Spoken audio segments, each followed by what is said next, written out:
Alright, what up, fellow fanboys, fangirls, Fandom and Forza here, and welcome back to another reaction video to Death Battle! So last week, Optimus Prime vs. Gundam came out, and I'm about to watch it now. And I heard there's a live action Death Battle coming soon, so I want to watch this before that happens. So, let's go! Check out 23andMe, a DNA testing service that can offer insight into your ancestry, health, wellness, and traits. The 23andMe Health and Ancestry Service includes reports on how your DNA can influence your weight, sleep quality, sense of taste, and more. It's super easy to do. You just spit into the tube and mail it back to their lab to be analyzed. I learned a lot about my family tree, and I'm probably a little lactose intolerant. Order your 23andMe Health and Ancestry Service Kit at 23andme.com/deathbattle. That's the number 23andme.com/deathbattle. So if I use Death Battle, I get a discount? No doubt. Across this vast world of different nations with different people, it is the clash of opinions which truly divides us. However, there is one universal truth, which absolutely everyone can agree on. Giant robots are freaking awesome! Like Optimus Prime, the original G1 Transformer. And the RX-78-2, the original Mobile Suit Gundam. These aren't just any robots, they're the old school classics, the first of their kind, and we're in for a robo battle of East versus West. Well, Optimus was originally a Japanese toy. He's Wiz and I'm Boomstick. And it's our job to analyze their weapons, armor, and skills to find out who would win A Death Battle. Also, it's kind of like a video game style. Okay. Millions of years ago, on a distant planet called Cybertron, a great unrest grew between two factions of robotic beings. Decepticons the versus Decepticons and the Autobots. With little warning, they found themselves entangled in civil war. Led by that douchebag Megatron, the Decepticons started gunning down any bot they pleased for basically no reason, including some guy named Orion Pax, which will be important later. Rest in peace, Bro. What Megatron didn't know was that this seemingly random encounter would end up reshaping the universe. Thanks to a robot Gandalf, Orion Pax was rebuilt into something bigger, stronger, and way more recognizable. The newest commander of the Autobots had risen, Optimus Prime. The Autobots will never sacrifice freedom. Optimus is a powerful warrior with tons of awesome robo-powers. As a Transformer, he can scan nearby objects and morph his body to resemble one, becoming a robot in disguise. His favorite is a classic 1979 Kenworth K100 tractor. An oldie but a goodie which sports 500 horsepower and can book it over 80 miles per hour. He even gets a trailer which, when he doesn't need it, mysteriously disappears into thin air. No, really, where the hell does that thing go? I need to know. More importantly, the life force of every Transformer resides in their spark, sort of like a soul. And Optimus is no different, except that his spark gives him a few unique abilities. Yeah, his spark's pretty rare. Compared to other robo-people, it gives him increased strength, speed, and durability. He can shoot laser beams from his hands, fly with either a jetpack or his feet boosters, and move his limbs around while they're detached like some sort of ghost robot Rayman. Ooh! Optimus is referred to as a 0.1%er. That is how rare a being of his caliber is. Is that what all those people on Wall Street were protesting? Even then, many of Optimus's abilities are further enhanced thanks to his possession of one of the most powerful artifacts in Cybertron's history. The Matrix of Leadership. Oh, yeah, you know, it's nothing but just a piece of robot god.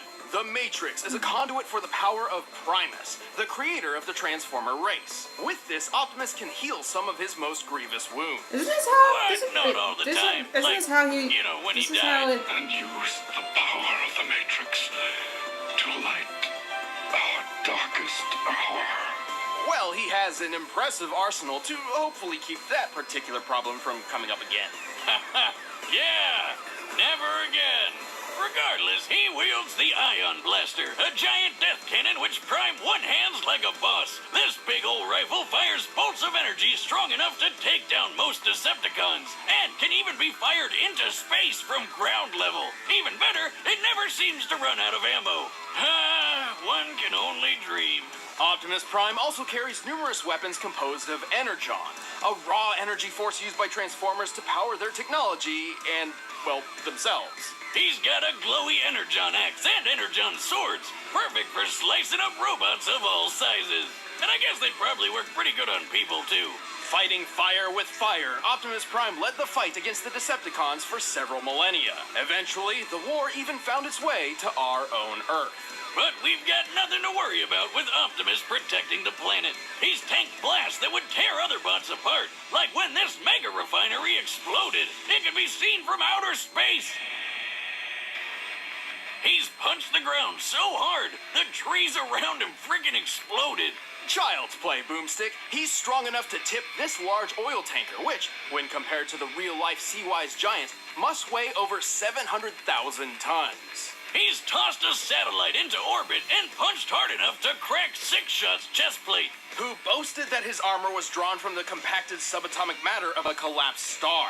Just to let you know, such a star would have a density of over 300 billion tons per cubic inch. While great density doesn't necessarily beget great toughness, this still means Six-Shot's armor was 500 billion times more dense than osmium, the most dense natural material on Earth.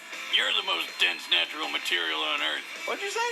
And our robo-commander wrecked it. He's fast enough to catch up to this Decepticon space shuttle in I might end just up watching the 23 blooper seconds. later. Given the size of the Earth here and the angle of ascent, I'm we still can gonna watch determine the he's blooper moving later. I around have a feeling you're gonna have 125,000 miles so per many hour. giggles He's also a talented during leader, this. capable of commanding 1,000 battles at the same time via the Omniglobe.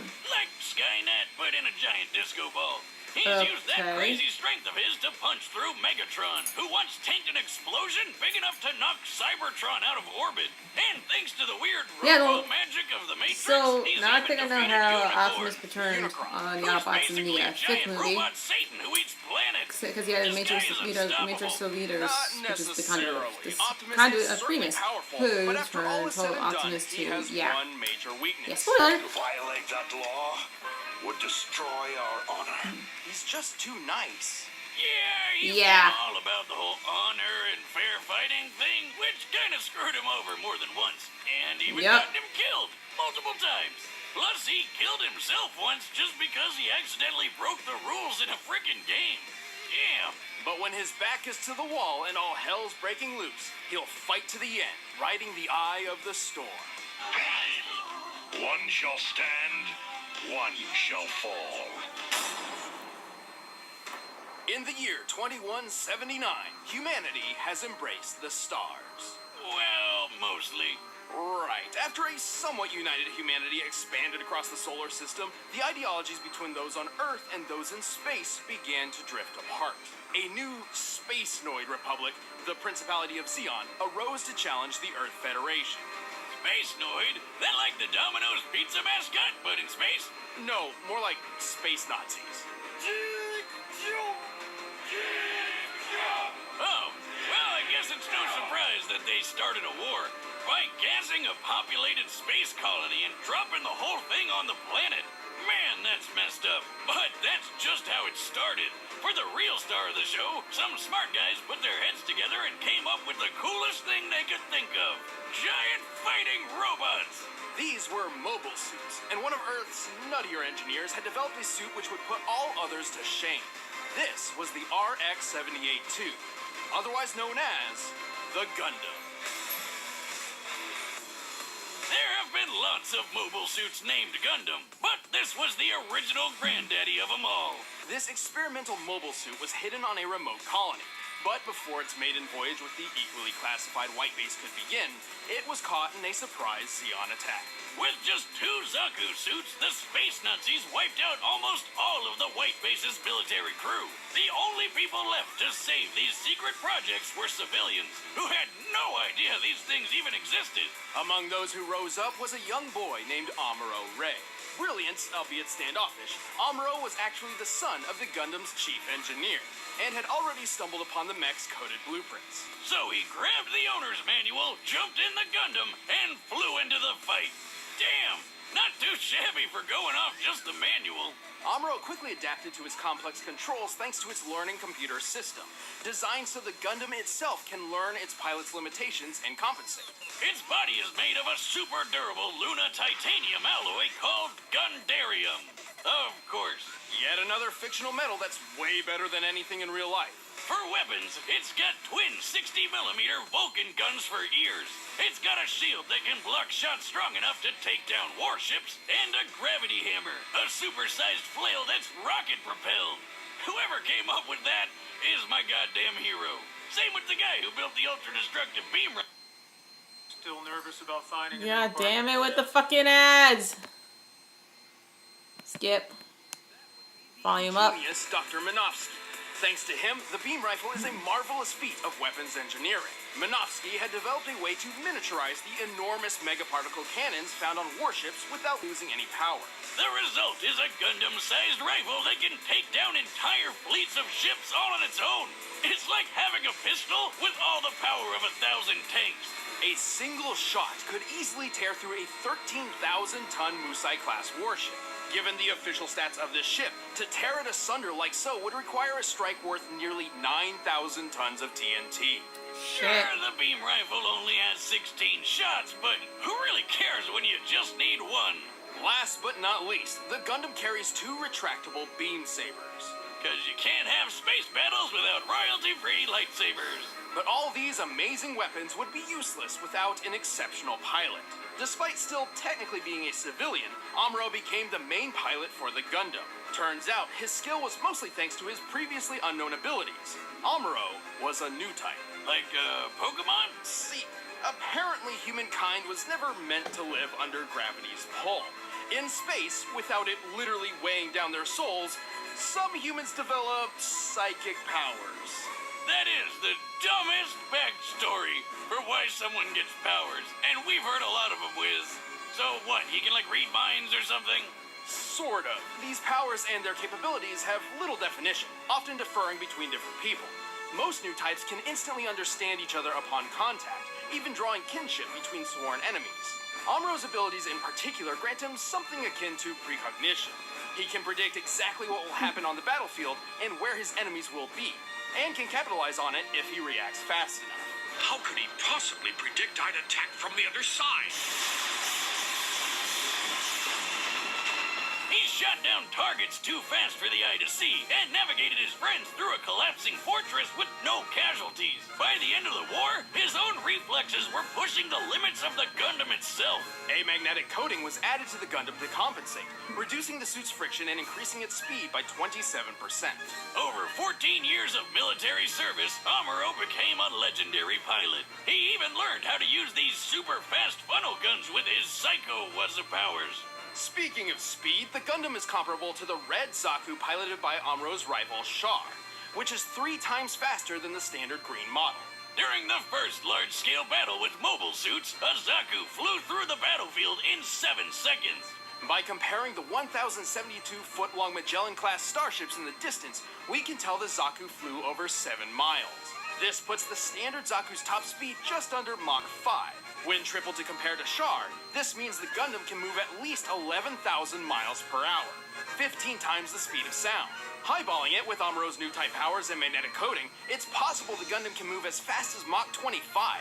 Though anything over that would put it dangerously close to re-entry speeds, which its chassis cannot survive on its own.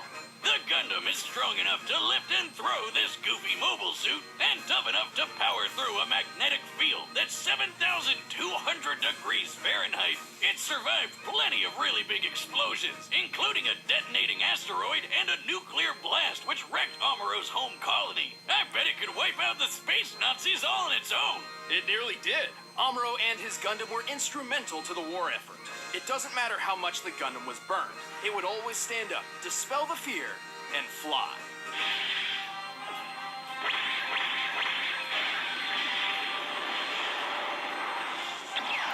Die! All right, the combatants are set. Let's end this debate once and for all. But first, let me transform your eating habits. Okay, fast forwarding. Okay. Alright, got it. So I don't know who's gonna win, because I'm a fan of both the series. Like, I watched Gundam when I was a kid. Like, it would be on, like, it would show up on during nighttime TV, so. It'd show up late at night, on the weekends, so I would watch that.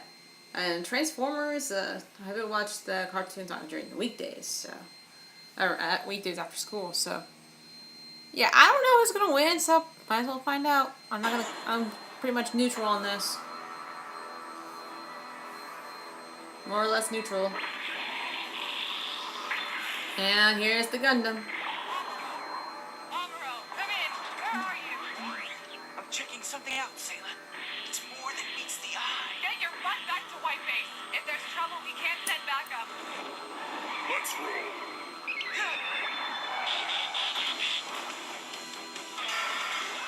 It's an enemy monster! I told you. I told you. That's too fast!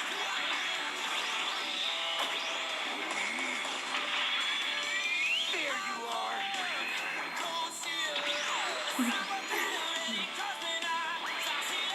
Oh yeah, the Gundam driver is psychic, okay.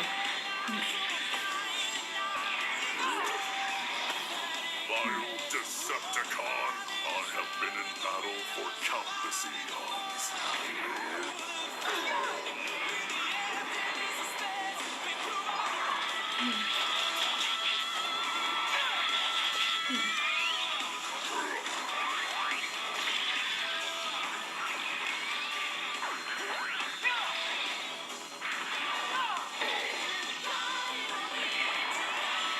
Why do I have to listen? Yeah, it's not gonna last long.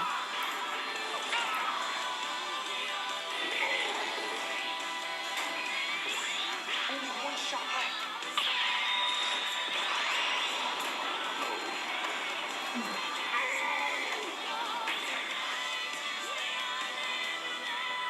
Alright, and it's back to Earth.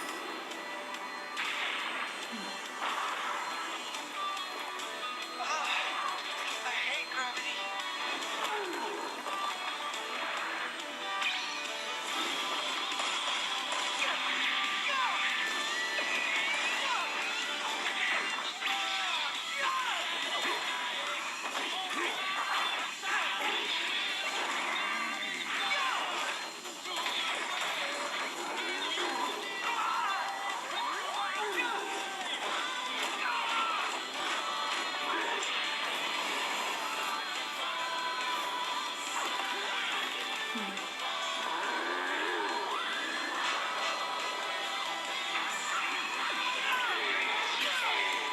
Stop that. I'm just bad. I must stand, so you shall fall. Oh shit!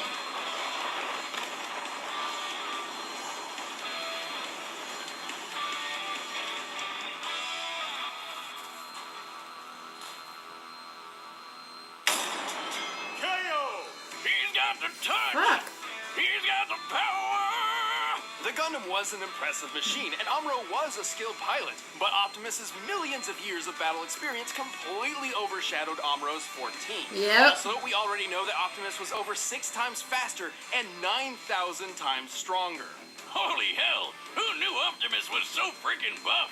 But the Gundam held plenty of its own advantages. With Amuro's super future sense powers, he could keep up with Optimus's speed. And with the Gundam's firepower, who cares how much it could lift? Unfortunately, the Gundam's limited ammunition meant this couldn't last. And even then, Optimus could certainly survive a shot from the beam rifle. Remember that refinery explosion Optimus survived? The one you could see from outer space? This blast left an enormous gash on the planet Cybertron. To measure the power of this explosion, we needed to compare it to the curve of the planet. Now, Cybertron's size is pretty inconsistent throughout G1 Transformers history, but even when using the alternating sizes between the cartoon and the comics, the blast is far more destructive than the beam rifle in both cases. And Optimus just walked right out of that bitch. And this isn't some weird outlier just out of the comics either. So Optimus, in the cartoon, due to Megatron survived Optimus a has blast millennia that pushed Cybertron millennia out of orbit, of worth and and knowledge he's of pretty fighting. comparable to Optimus. And To be more or less fair, the Gundam indestructible. boasts some impressive durability feats too. Like when Amuro accidentally blew up Azaku's nuclear reactor right in his own face. Hey, give him a break. It was his first time. This explosion created a hole in the space colony which sucked out Amuro's father. Whoops. On the bright side, he's gonna save some money on Father's Day gifts, right? And with his heightened mind, we deduced the scope of the explosion. Optimus survived. 3 million miles per hour. Even when he knew it was In order to obliterate Unicron with the Matrix, the energy output must have equaled more than 40 yotatons of TNT. like What the Star fuck Wars that is? And you The know Matrix what is they that say, powerful? Holy size shit. Like, I matters know not, I saw it was going to follow him especially when several Optimus times. has defeated opponents And as they big did and say in the devastating. Matrix was the The most Gundam devastating was a weapon ever. powerful mobile suit with some To be a astonishing very firepower, devastating but weapon was and ultimately used, outmatched by like, the it's Autobots' used as strength, such. speed, But durability, seriously, and that much? experience. Holy I'd say Optimus was primed for this fight. The winner is Optimus Prime. Thanks for watching, guys. If you want to see the exclusive commentary in this episode, just click that little box over there. And if you want the battle music for yourself, click the link down below and you can get it off of iTunes. See you in the next one. Next time, let's go. Yes, the live action death battle. The first ever live action death battle. Nightwing? Is that Nightwing? Is that Nightwing versus Daredevil! Holy fuck. Okay, so good thing I say neutral because I liked both series, but holy shit. I knew Prime was OP, but damn, he's beyond OP. Anyway, thank you guys so much for watching. Link of the death battle will be in the description box down below. I don't know why I hadn't mentioned that before. It keeps slipping my mind. I'm sorry. And you can check out all my other death battle reactions as well as gameplays and vlogs and such by clicking my name below the description box. Also be sure to hit that subscribe button to get up to date with videos I'll be posting in the near future. And until next time, Phantom Enforcer, out.